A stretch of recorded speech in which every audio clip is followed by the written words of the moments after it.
Good morning, class 10th students. Welcome to my LOH channel. My name is Madhu Ahuja. As you know, we have started with 10 Kadam series and today we will start with part 7. Okay. आपको जो नए students हैं उनको एक बार फिर से बता दें, हर पार्ट में 10 कदम सीरीज में हम 10 क्वेश्चन आंसर्स डिस्कस करते हैं जो कि बोर्ड के अकॉर्डिंग हमें इम्पोर्टेंट लगते हैं. Okay, let's start with question number 1 now.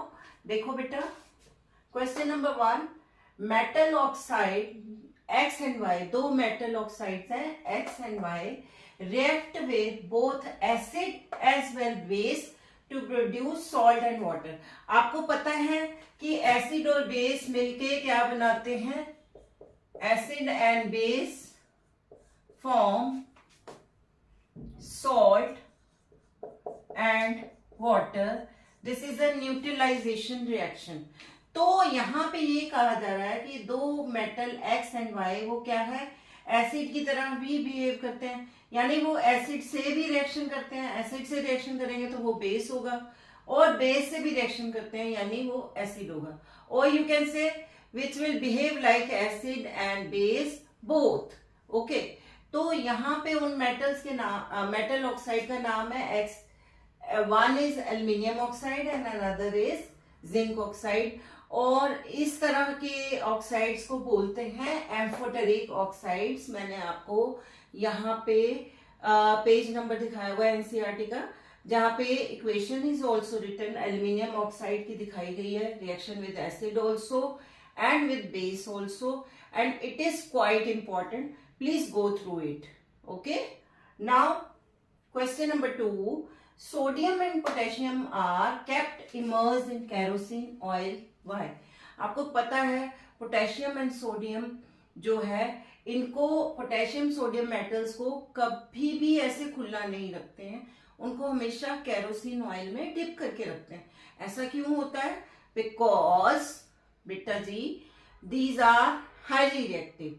ये एटमॉस्फेरिक ऑक्सीजन से ही रिएक्शन करके एकदम फायर कैच कर लेता है. यानी ओपन में रखेंगे, oxygen is present in the air और इट विल कैच फायर. इसलिए उसको ऑयल में डिप किया जाता है to cut off the supply of oxygen, right, ताकि ऑक्सीजन उनको ना मिले. So here because sodium and potassium are highly reactive, react so vigorously that they catch fire. ठीक है, इसको और अच्छे से लिखना है तो ये भी लिख सकते हो, it cut off the supply of oxygen. ठीक है, तो ऑयल में रखने से वो ऑक्सीजन को नहीं, इट रिएक्ट सो विग्रेसली. ठीक है, विद ऑक्सीजन भी लिख सकते हो, यहाँ पे साथ में ऐड कर लीजिए, ना भी लिखो तो भी चलेगा, with oxygen that they catch fire. ठीक है, okay. Now question number 3, when calcium metal dipped in water, it starts floating. Why? अब again I am showing you page number which is again very important. देखो, हमने metal non metal में reaction with water किया, ठीक है. उसके बाद इसको वाटर में सोडियम पोटेशियम को तो पानी में डालते ही एकदम आग निकलती है. ठीक है, बिकॉज सबसे पहले आपको रिएक्शन पता होनी चाहिए दैट मेटल जो है, सारे मेटल्स वाटर के साथ रिएक्ट करके क्या बनाते हैं, दिस फॉर्म एक्वस. आपका जो भी बनेगा मेटल हाइड्रोक्साइड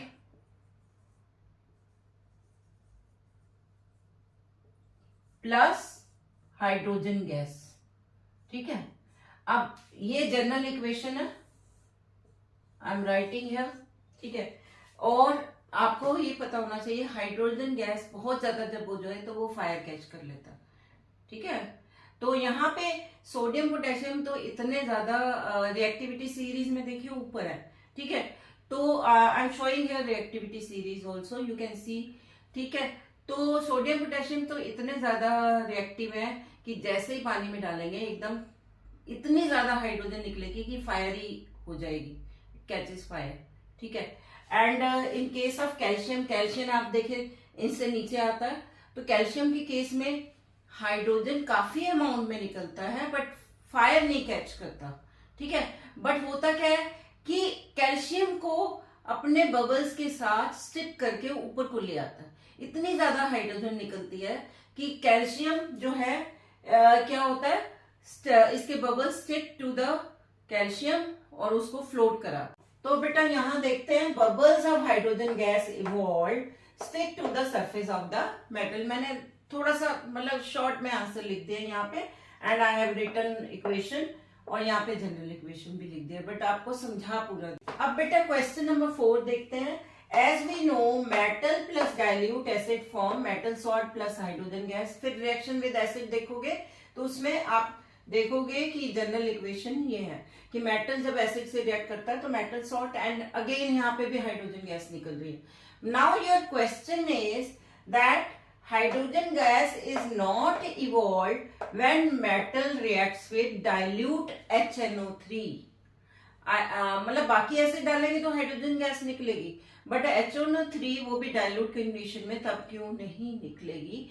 उसके लिए बेटा जी answer is that HNO3 is strong oxidising agent.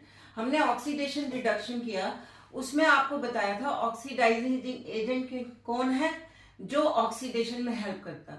Oxidation में हेल्प का क्या मतलब है कि ऑक्सीजन प्रोवाइड करेगा अगले दूसरे एलिमेंट या कंपाउंड को, सो दैट उसमें ऑक्सीजन जुड़ जाए। तो वो ऑक्सीजन कहां से आती है? HNO3 से।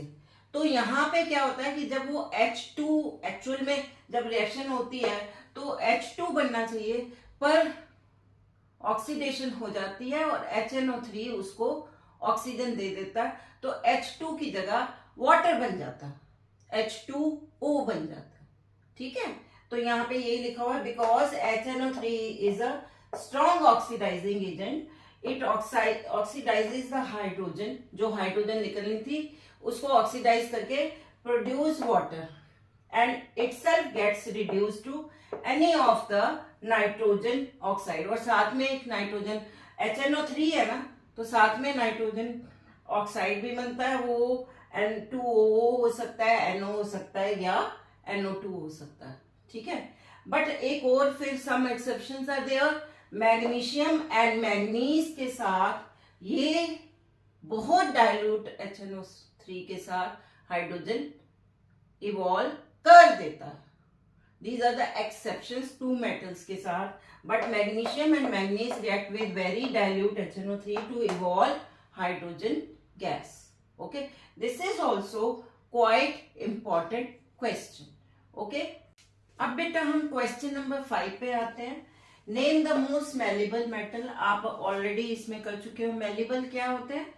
जो पतली पतली शीट्स में कन्वर्ट हो जाते हैं, उस प्रॉपर्टी को हम मेलेबिलिटी बोलते हैं, ठीक है। एंड मेटल्स आर मेलेबल, उसमें most malleable is gold and silver. आपने देखा है गोल्ड सिल्वर के ऑर्नामेंट्स कितने पतले पतले बन जाते हैं, ठीक है, पतले पतले डिजाइन भी बन जाते हैं शीट्स में कन्वर्ट करके, ठीक है। उसके बाद name the most ductile metal. Ductile mean जो पतली पतली तार में कन्वर्ट हो जाए, ठीक है, वायर्स में कन्वर्ट हो जाए। एंड ऑन गोल्ड के तो आप देखते हो ऑर्नामेंट जब डिजाइन बनते हैं तो उसमें तार में भी कन्वर्ट होता है, शीट में भी कन्वर्ट होता है, कितना पतला बन जाता है। So the most ductile is gold. ये आपको याद करने, देखने में ऐसे लग रहा है बड़े सिंपल, पर दीज आर इंपॉर्टेंट। ये चाहे एमसीक्यू की फॉर्म में आए या वैसे ही वन वर्ड आए या क्वेश्चन बन के आए, ठीक है। तो आपको ये लर्न करने हैं। Okay, name the best conductor and poor conductor of best and poor conductor of metals, ठीक है। तो उसमें best conductor is silver and copper and poor conductor is lead. ये सब आपको लर्न करना है। उसके बाद name the metal which is in liquid state. Only one metal which is in liquid state, that is mercury, ठीक है। I have written symbols also सबके। Then come to question number 9, again assertion and reason, जिसके options I have given here, आप देख सकते हो screen पे। assertion means assertion first question number 9 का है ionic compounds are generally formed between metals and non metal. बिल्कुल सही है. जैसे हमने एग्जांपल किया था sodium chloride NaCl Na plus Cl minus. This is a metal and this is a non metal. और मेटल और नॉन मेटल से मिलके जो कंपाउंड बनता है वो आयनिक कंपाउंड ही होता है. This is true. ये बिल्कुल सही है. ठीक है. उसके बाद metals can easily lose electrons whereas non metals can easily gain electrons. ions बनते कैसे हैं? by losing electrons and by gaining electrons. यहाँ पे सोडियम ने क्या किया? अपना एक इलेक्ट्रॉन किसको दे दिया? क्लोरीन को दे दिया. यानी सोडियम ने एक इलेक्ट्रॉन लूज किया और क्लोरीन ने ले लिया. तो बिल्कुल सही है ये एंड करेक्ट एक्सप्लेनेशन भी है. सो ए ऑप्शन राइट. अब आ जाते हैं last question number 10. assertion oxides of non metals are acidic in nature. hence CO and NO are acidic. बेटे इसमें एक सेंटेंस और ऐड होना चाहिए था तब वो सही होता. Oxides of non metal when dissolve in water react with water तब वो एसिडिक होते हैं. ठीक है. तो दिस इज फॉल्स. CO और NO are not acidic in nature. CO को जब वाटर के साथ हम CO को जब वाटर के साथ रिएक्शन कराएंगे तब ये H2CO3 कार्बोनिक एसिड में चेंज होगा. सेम ये नाइट्रस एसिड में चेंज होगा. तो these are not acidic in nature. Water के साथ रिएक्शन के बाद हो जाते हैं. तो रॉन्ग है ये. ओके. रीजन में acidic oxides are those which dissolve in water to produce acid. यही तो मैं बता रही हूँ कि जब इनको वाटर में डिसॉल्व करेंगे तो ये एसिडिक हो जाएंगे. This is true. तो अब आपका ऑप्शन आ गया डी. तो इसके साथ ही बेटे हमारा पार्ट 7 जो कि हमने चैप्टर 3 मेटल नॉन मेटल से लिया है. सो आई थिंक आपके लिए काफी यूजफुल होगा. If you like my video then please like, share and subscribe. Bye.